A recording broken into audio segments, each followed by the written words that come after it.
আসসালামু আলাইকুম দর্শক বন্ধুরা, আশা করি আপনারা সবাই ভালো আছেন।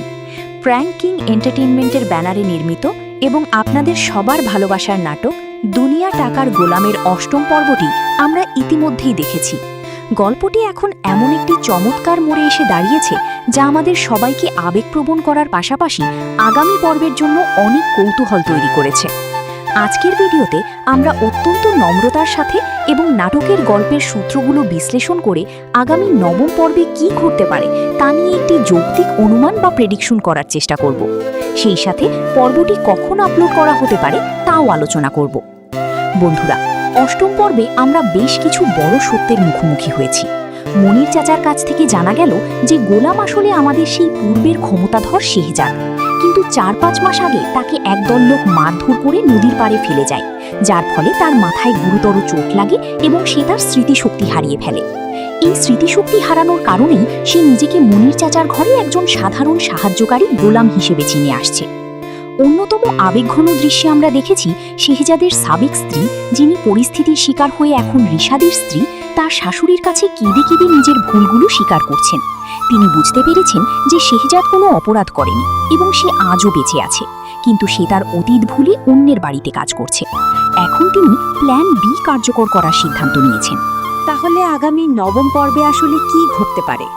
প্ল্যান বি এর অংশ হিসেবে শেহজাদের স্ত্রী হয়তো গোলামের স্মৃতিশক্তি ফিরিয়ে আনার জন্য আপ্রাণ চেষ্টা শুরু করবেন।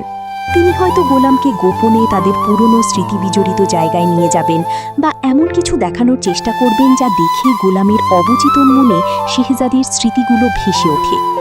রিশাদ যদি কোনোভাবে বুঝতে পারে যে গোলামই আসলে শেহজাদ এবং তার স্ত্রী গোলামের সাথে যোগাযোগ রাখছেন, তবে সে বড় কোনো বিপদের সৃষ্টি করতে পারে। কারণ শেহজাদের স্মৃতি ফিরে আসলে রিশাদের সমস্ত চক্রান্ত, সম্পত্তি ও সংসার হাতছাড়া হয়ে যাবে। তাই রিশাদ হয়তো গোলামকে চিরতরে সরিয়ে দেওয়ার জন্য নতুন কোনো ফাঁদ পাততে পারে। বৃদ্ধাশ্রমের সেই গুন্ডারা যদি কোনোভাবে জানতে পারে যে তাদের ভয় দেখানো শেহজাদ আসলে এখন কেবলই স্মৃতিশক্তিহীন এক সাধারণ গোলাম, তাহলে তারা আবার বৃদ্ধাশ্রম দখল করতে আসতে পারে এবং গোলামের উপর চড়াও হতে পারে। তবে এমন কোনো বিপজ্জনক পরিস্থিতিতে হয়তো গোলামের স্মৃতি ফিরে আসার পথ আরও সহজ হতে পারে। এবার আসি আগামী নবম পর্বটি কবে এবং কখন আপলোড করা হবে। প্র্যাঙ্ক কিং এন্টারটেইনমেন্ট তাদের এই ধারাবাহিকের পর্বগুলো প্রতি সপ্তাহের বৃহস্পতিবার ঠিক দুপুর 12টায় তাদের অফিসিয়াল ইউটিউব চ্যানেলে প্রকাশ করে থাকে। আগামী বৃহস্পতিবার দুপুর 12টার মধ্যেই আপনারা বহুল আকাঙ্ক্ষিত নবম পর্বটি দেখতে পেতে পারেন। প্রিয় দর্শক, আগামী পর্ব নিয়ে আমাদের এই সাধারণ বিশ্লেষণ আপনাদের কেমন লাগলো? আপনাদের কি মনে হয়, গোলামের স্মৃতি কি আগামী পর্বেই ফিরে আসবে নাকি রিশাদ সফল হবে? আপনাদের নিজস্ব মতামত অবশ্যই নিচে কমেন্ট বক্সে লিখে জানাবেন। ভিডিওটি ভালো লাগলে একটি লাইক দিতে পারেন এবং আমার